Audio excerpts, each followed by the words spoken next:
We begin here at 6 o'clock with news making headlines in our state capital. Amid ICE raids in Los Angeles and across the state, new legislation introduced in the California legislature seeks to restrict the federal government from obtaining your personal location data. The lawmaker behind the legislation says he's concerned ICE is using that data to track down undocumented immigrants. 17's Capitol correspondent Eitan Wallace has reaction from supporters and opponents.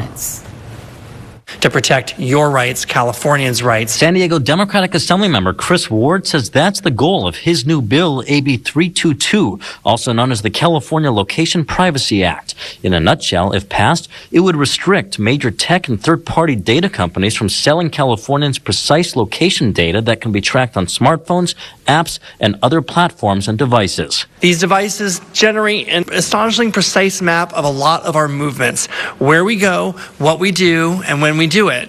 And this constant tracking has opened the door to deeply invasive surveillance, often without our knowledge or our consent. He and others here supporting his bill say they are especially concerned the federal government, and in particular ICE, purchases such data to help track down the location of undocumented people targeted in ICE raids. This kind of surveillance doesn't just violate privacy, it puts real lives at risk.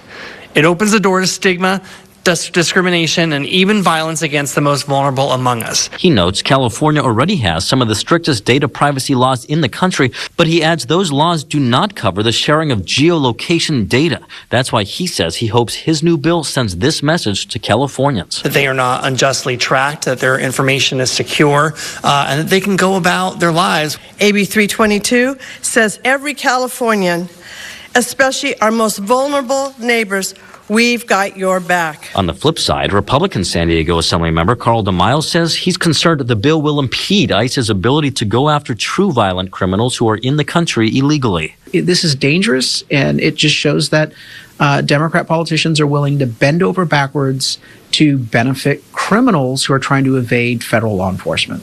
And in the past, ICE has told us they do not comment on pending legislation. We reached out to them for their take on this specific bill, but have not heard back as of news time. Reporting at the state capitol, Eitan Wallace, 17 News.